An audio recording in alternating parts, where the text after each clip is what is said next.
नवाबशाह शहर की एक संजीदा, बाहिम्मत और पुरवकार खातून, जिनका ताल्लुक वालिदिन की जानिब से लखनऊ के अदबी घराने से रहा, तो ससुराली खानदान भी नवाबशाह की सियासत और समाजी खिदमत पर अपना सानी नहीं रखता। जी हाँ, हम बात कर रहे हैं हिंदुस्तान के अदबी शहर में जन्म लेने वाली खातून मोहतरमा अस्मत अय्यूब यूसुफजई का, जो 1963 में समाजी और सियासी कदावर शख्सियत डॉक्टर मोहम्मद उमर डाहरी साहब के अक्द में आने के बाद बेगम अस्मत डाहरी के नाम से पहचानी जाने लगी।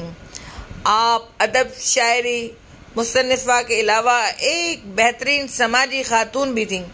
आप अफवा यूथ क्लब नवाबशाह की चेयरमैन भी रही हैं, जबकि 1979 में बतौर कौंसलर भी मुंतखब हुई। आपको अदबी और समाजी खिदमत पर गोल्ड मेडल समेत दीगर एवार्ड से नवाजा गया। बेशक माजी में इस शहर से ताल्लुक़ रखने वालों ने अपने शहर से अपनी मोहब्बत को हर शोबा हाय जिंदगी में नुमायां करने में अपना किरदार अदा किया।